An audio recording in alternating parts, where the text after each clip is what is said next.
Meus amados irmãos e irmãs, celebrando o terceiro domingo do tempo quaresmal, a liturgia de hoje nos convida a purificar o templo de Deus, que também somos nós. Templo de Deus, morada do Altíssimo. A preocupação de Jesus não estava relacionada somente ao templo enquanto estrutura física, mas com um templo humano, aonde, muitas das vezes, é ocasião para a corrupção e tantas outras situações que não agradam a Deus, que nos distanciam da sua verdade, da sua palavra. E como assim nós ouvimos no Salmo 18, a palavra de Deus é palavra de vida e vida eterna. Ouvíamos na primeira leitura, retirada do livro sagrado, do Êxodo, o Senhor Deus que diz ao seu povo, e hoje atualiza a cada um de nós: Eu sou o Senhor teu Deus que te tirou do Egito, da casa da escravidão. Qual o Egito da nossa vida que necessita entrar na dinâmica da graça e da misericórdia de Deus? A este Deus que libertou o seu povo da escravidão e continua nos libertando ainda hoje. Mas quantas vezes desejamos voltar ao Egito, à realidade da escravidão, do próprio pecado em si, domesticando o próprio pecado, não ouvindo os apelos do Senhor, como assim ouvíamos na liturgia da quarta-feira de cinza, através do profeta Joel, que nos convidava, o próprio Deus convidando o seu povo e a cada um de nós, a voltarmos ao Senhor. Retorna, Israel, ao teu Senhor. Assim também, na liturgia da quarta-feira de cinza, Deus também nos convidava nos permitir reconciliar com Ele. Deixai-vos reconciliar com Deus.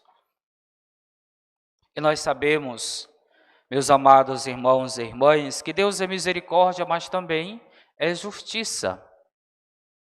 É um Deus que ama, que perdoa, mas é um Deus que espera também de nós os nossos esforços.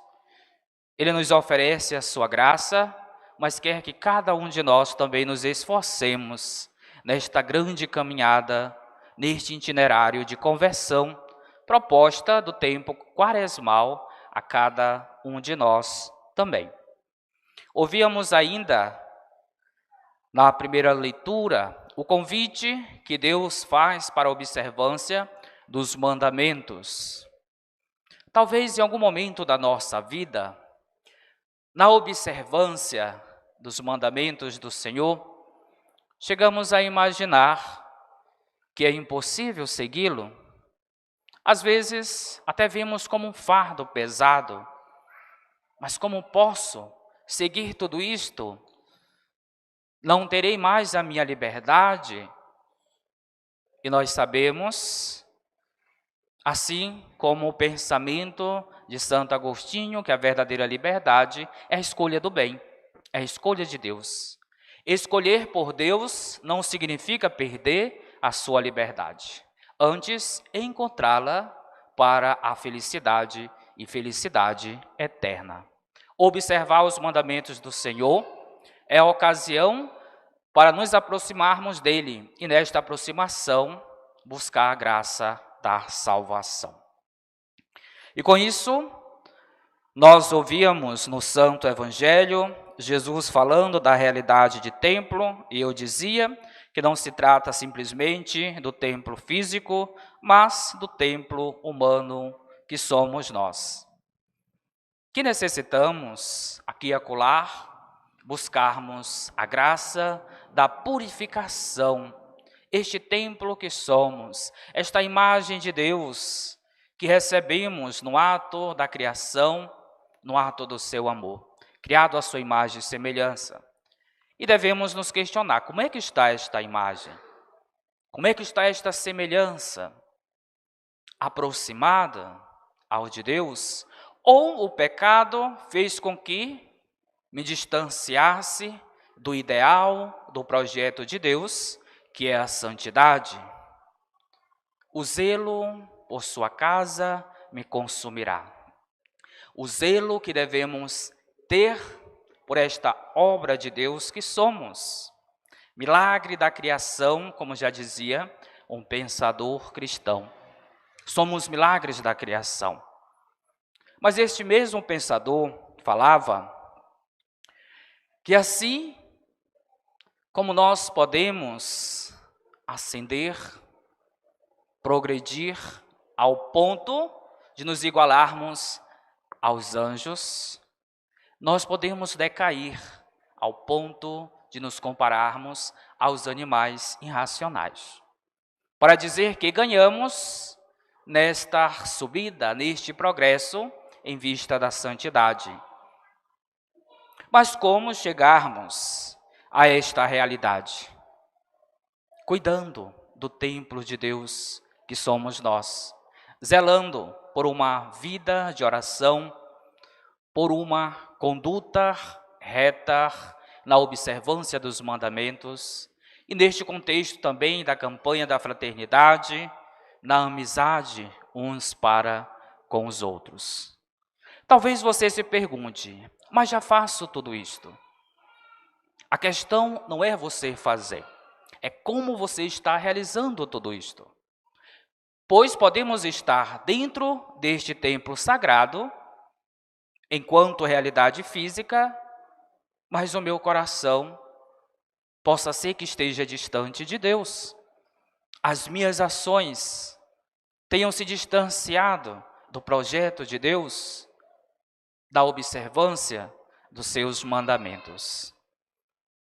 E o salmista já nos recordava, Senhor, tens palavra de vida eterna. Por que não recorrermos a esta palavra? Quando se proclama, se conclui palavra de salvação.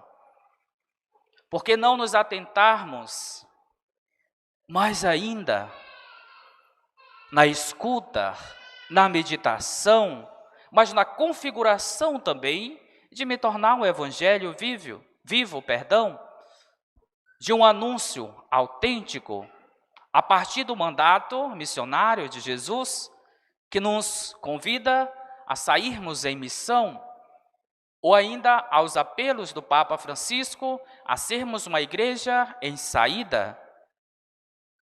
E sermos uma igreja em saída nem sempre significa sairmos de um espaço para o outro. Às vezes, esta igreja que sou, sair de nós mesmos, da nossa soberba, do nosso comodismo, da não aceitação da palavra de Deus, das verdades que a igreja nos ensina, nos educa na condição de mãe e mestra. Portanto, meus amados irmãos e irmãs, peçamos ao Senhor nesta santa liturgia que cuidemos mais deste templo, obra de Deus e morada do Espírito Santo. Que possamos também cuidar de nossas famílias, que é santuário de Deus, que precisa se tornar também igreja doméstica, aonde o catecismo da Igreja Católica nos recorda que lá é a primeira escola da fé. A primeira catequese acontece no nosso lar, com a vida, com as palavras e os testemunhos que damos de Cristo Jesus, faz com que a fé de nossas crianças, de nossos adolescentes, jovens e até mesmo adultos, possam se solidificar na pessoa de Cristo Jesus. Senhor, tens palavra de vida eterna. Louvado seja nosso Senhor Jesus Cristo. Para sempre seja louvado.